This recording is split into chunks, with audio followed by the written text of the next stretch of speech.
राधे राधे, जय श्री कृष्ण। दोस्तों, आप सभी का स्वागत है हमारे यूट्यूब चैनल भजनमाला में। तो दोस्तों, हिंदू धर्म में एकादशी तिथि श्री हरि विष्णु जी की पूजा आराधना के लिए मानी जाती है। हर महीने में शुक्ल पक्ष और कृष्ण पक्ष की एकादशी तिथि को एकादशी का व्रत रखा जाता है। हर महीने में शुक्ल पक्ष भी आता है और कृष्ण पक्ष भी आता है। शुक्ल पक्ष में भी एकादशी होती है और कृष्ण पक्ष में भी एकादशी होती है। एकादशी तिथि के दिन हम एकादशी व्रत रखते हैं। श्रावण मास के शुक्ल पक्ष में जो एकादशी आती है उसे हम पुत्रदा एकादशी कहते हैं और इस साल पुत्रदा एकादशी 16 अगस्त 2024 को है। श्रावण का महीना चल रहा है। बता दें दोस्तों आपको कि हम साल में 2 बार पुत्रदा एकादशी का व्रत रखा जाता है। एक तो श्रावण मास में आता है और दूसरा पोष के महीने में आता है। पोष के महीने के शुक्ल पक्ष की एकादशी दिसंबर या फिर जनवरी में पड़ती है। तो दोस्तों, एक बार पुत्रदा एकादशी अभी 16 अगस्त 2024 को मनाई जाएगी। उसके बाद दिसंबर या जनवरी में जब पोष का महीना चल रहा होगा तब पुत्रदा एकादशी फिर से आएगी। उस समय हम पुत्रदा एकादशी का व्रत रखेंगे। दोस्तों, पद्म पुराण में इस एकादशी का बहुत ही खास महत्व माना गया है। सावन के महीने में जब भगवान विष्णु चतुर्मास की निद्रा में होते हैं तब यह एकादशी आती है और इसको पुत्रदायी एकादशी माना गया है। इस दिन हम विधि विधान से भगवान विष्णु और माता लक्ष्मी की पूजा करते हैं और उनकी पूजा करने का खास महत्व होता है। जो नवविवाहित दंपति होते हैं वो संतान सुख की प्राप्ति के लिए पुत्रदा एकादशी का व्रत रखते हैं। मान्यता है कि अगर आप इस व्रत को रखते हैं तो जातक की सभी मनोकामनाएं, सभी इच्छाएं पूरी हो जाती हैं। उनके जीवन में सुख समृद्धि खुशहाली आती हैं। पुत्रदा एकादशी के दिन पति और पत्नी को तुलसी के पौधे की पूजा अर्चना जरूर करनी चाहिए। साथ ही पौधे पर आप कलावा बांधें।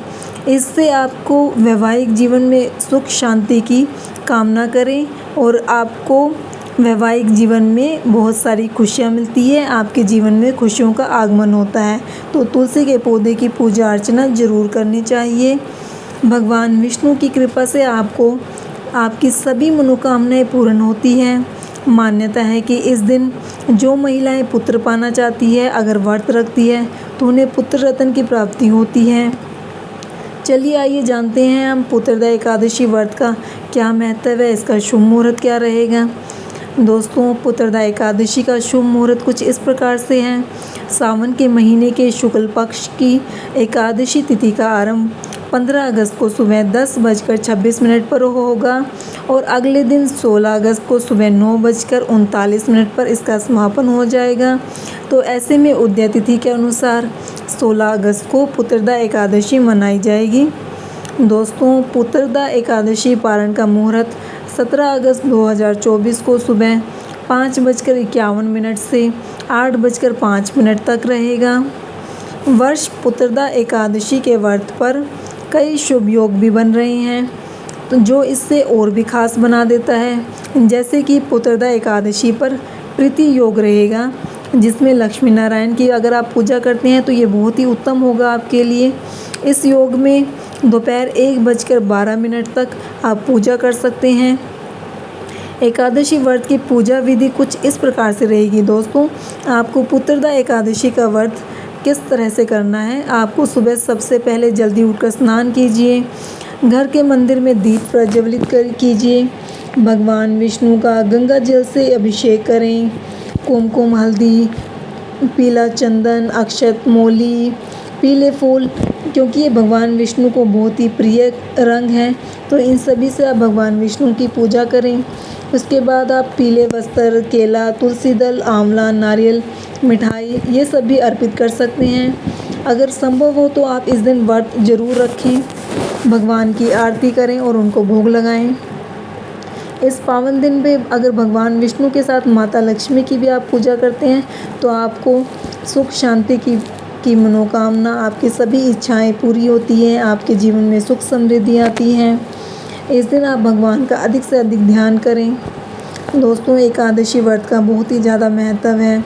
वैसे तो साल भर में आने वाली सभी 24 एकादशी की तिथियां बहुत ही महत्वपूर्ण मानी जाती हैं।